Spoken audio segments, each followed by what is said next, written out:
Good morning, dear students. Today we have a concept of e-commerce.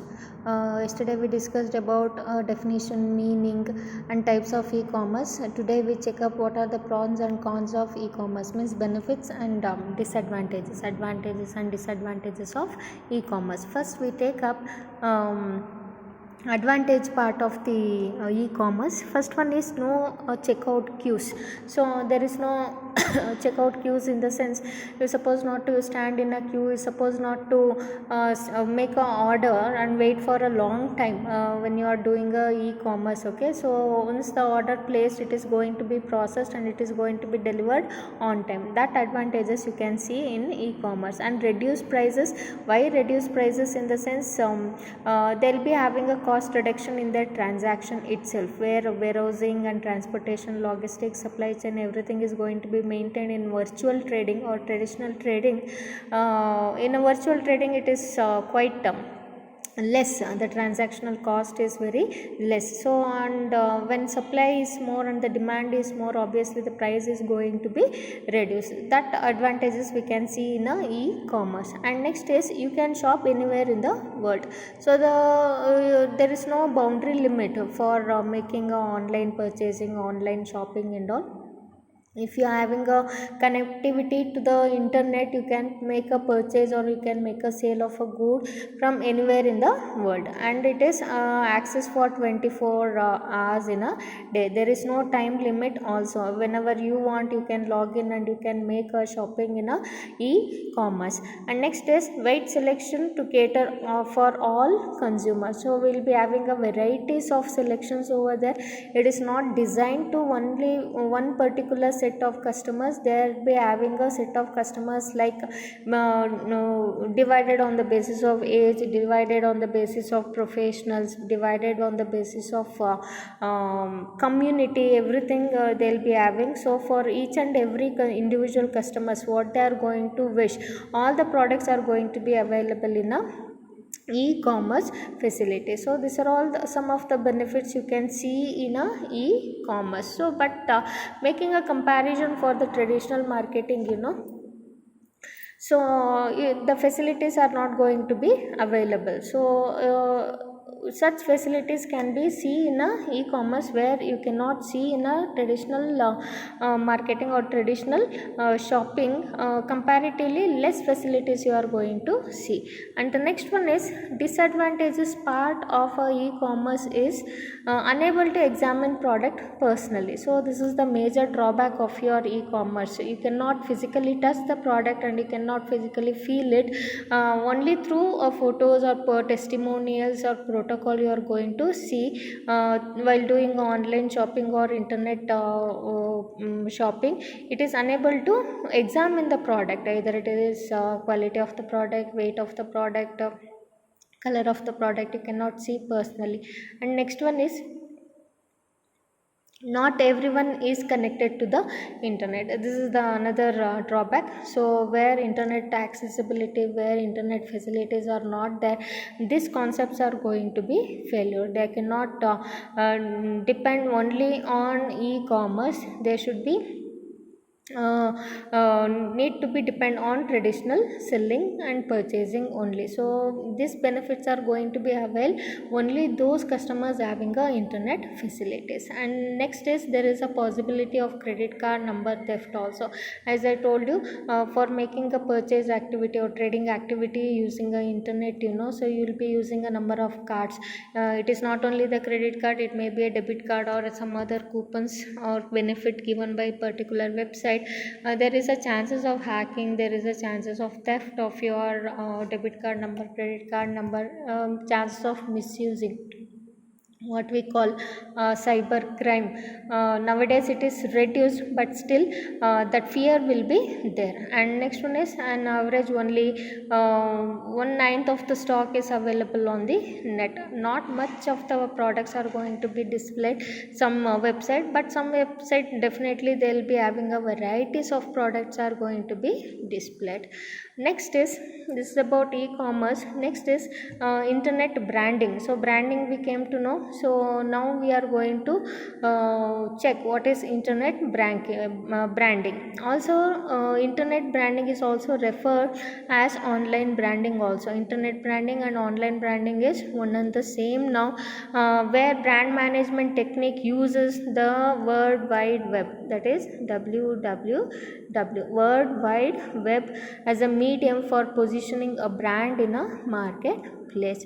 So it is online branding where World Wide Web is going to be used for positioning the product and services. That is called as a internet branding. So guideline for how to build internet branding or online branding.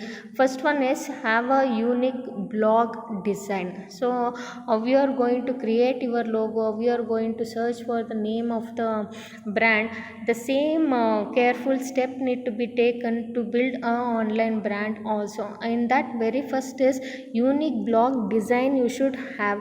Why? Because first impression is the best impression. When you are having a unique blog design, can do justification for your product and services. If the blog is not designed properly, if it is not attractive, if it is not user friendly and all, customers are not going to be use it properly. So you should have a unique blog design. Second one is get a proper logo designed. Okay, so something that symbolize your brand image. So logo should be represent what your brand is going to be, talk about what the brand is going to be provided facilities and benefit to the customers. In such a way the proper logo need to be designed. And the third step is think about creating a tagline. By looking at the tagline itself, the customers are going to be excited what exactly the product and services are offering. They'll be having a guess, the customers will be having a guess that looking at the tagline what exactly the product and services are going to be provided. In such a way the tagline need to be created, and this works best when the tagline states a benefit. Okay, next is step 4, create an about me or start your page. About me in the sense this is the page or this is the space where exactly the company is going to talk about itself. So here you need to talk about what are the product you are going to provide, service you are going to provide, objectives, vision, mission of your company. This page is going to give a complete information about your company towards the customer, that you need to provide. And next step is add a feedback a link also. We are going to have a feedback link, in the sense connect that to the Facebook like box. Many social medias are available. Connect your website IDs or internet branding everything into the Facebook like box also. So whenever they log in, customers log in to the Facebook, they'll be having a chances of visiting to your blogs also.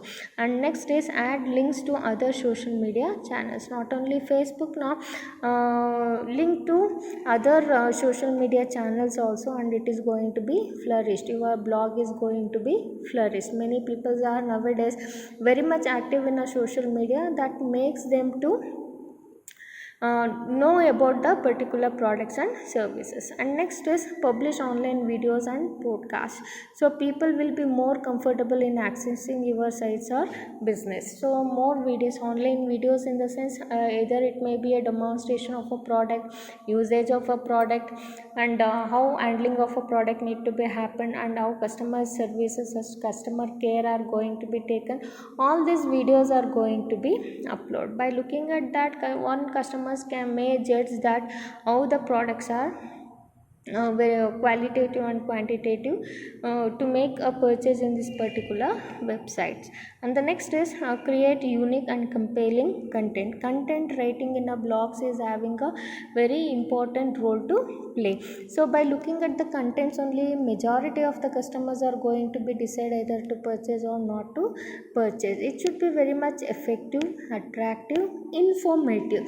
In such a way the contents need to be developed and present in a particular way. Okay, Next is have a unique free offer. So what competitors are not offering, and something unique and something outstanding nobody is providing, such kind of offers you need to be provided. So looking at the offers, and we are not telling that the brands need to be compromised with the quality by offering a freebies and the free samples. So they need to concentrate on a quality also, and they need to give a better offer to the customers. And last step is be yourself. So be yourself in the sense, in a company, whatever the whoever the competitors come to the market and whatever the strategy they use, do your business ethically and don't deviate. Be yourself always, in the sense the performance, the quality, attributes, attitudes about the product need to be maintained in such a level only. Because of the competitor pressure and because of the actual environment pressure, you should not lose your tempo. So the same level of services, same level of quality need to be provided for the customers. In the sense, the company should not look for the shortcuts for getting success in a market environment. So this is all about your online branding and guide to build some online branding strategy. Okay, so if you're having any doubts, please contact me. These are all the general concept, how we are going to do the shopping and how one particular blogs need to be created. General steps are there. Please go through. Any doubts, you please call me. Thank you all.